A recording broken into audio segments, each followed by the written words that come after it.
G'day everyone, welcome back. So in this video, I'm going to show you the most efficient way of making a mortise on your smaller wood turning pieces. And as you could probably, I'll show you, see here, I've just started making the little mortise there ready to go over the VM100 chuck jaws. So it'll expand into that little mortise there, and then I'll be able to rip the sides down and creating those beautiful little pieces.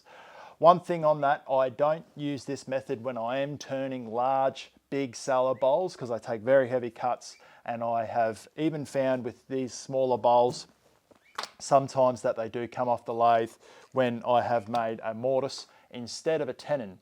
And as we all probably are aware, and I'm not going to make you suck eggs, but timber is stronger under compression than it is expansion. So there's a few things that I always do when I am making this mortise. I go over the pieces again when I have finished processing them on the bandsaw. So from the slab in the previous video, processing them on the bandsaw, and then I bring them over to the table, or before I make the mortise, and I go over them again to make sure there's no defects, no big splits or cracks or things like that that can affect the way when that mortise goes in, because it will find any vulnerability in the timber as it expands it open. Those cracks will become very weak and they'll just, the pieces can explode on the lathe. So I go over looking for more defects, just a second once over. And another thing that I always look for is making sure that I'm giving the piece the best opportunity of shining as possible. So I'll make sure the grain orientation is really beautiful, that I might have missed something and there's some beautiful grain that's just going to be turned off from the bottom. So then I make that the top, so you can see it as it comes up around in the top. So that's just one thing that I always make sure I do before I go ahead and make the mortise. So I've lost 4 pieces due to some bark inclusions as well as big holes that I've gone through. So I must have missed them when I was just processing them on the bandsaw. So internal stuff like that, obviously you can't see, so you have to go, I go back through them and do another once over to make sure everything is safe as houses before I then go and turn them. So I've got this old drill press here. It was my father-in-law's. It's a beautiful piece of kit. It's not a super high powerful drill press, but it does the job and it does it beautifully. One thing that I always do before I start using the Forstner bit is sharpen the Forstner bit by using some hones. I lock it into the vise and then use the hones over the top of the cutter as well as the external cutters on the Forstner bit to make sure it's nice and razor sharp, well, sharp as possible before I then go and start.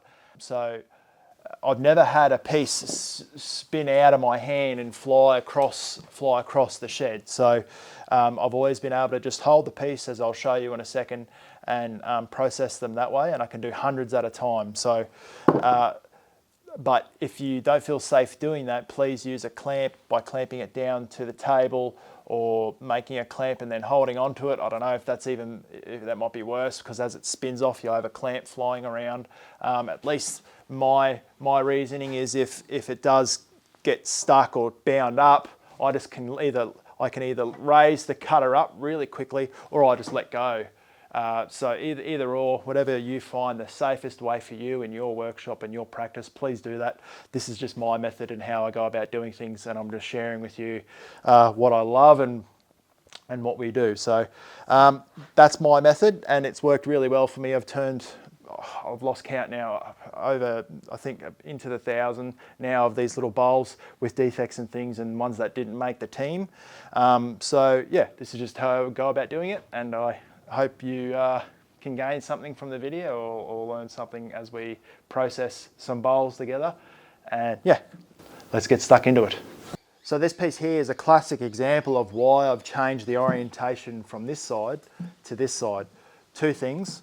There is a split there, but it doesn't protrude all the way through. It only goes about fingernail depth, or about 3 or 4 millimeters into the base. So then I'll turn it from the top side, taking that off from the bottom. So if that makes sense, I'll make that the top and this the bottom, so that'll be turned away. So what I like to do is just, like I said, go back over them and make sure I'm happy that I'm giving justice to the piece, our natural resource, so when it is sitting on the table or wherever it'll be, it looks the prettiest. So that's another reason why I've changed the orientation. Yes. Right, drill press on. I just hold it with my hand, come down, and what I do before I make that plunge cut is I like to, that's not going to work, that's super loud. So I'll explain and then I'll show you. So what I do before I make the cut is when it's running, I come down and I see where that dot is on the piece, and then I make a little tap, and that gives me an indication of where that hole will line up with the drill, make sure it's right in the center.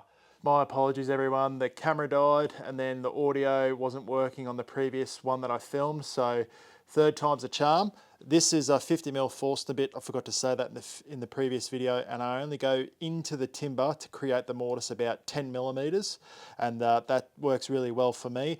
And like I said, I only turn using this method on smaller pieces. So we'll just get stuck in. This is a piece of silky oak that I'm about to make a mortise. First identify that little mark, make sure we're spot on.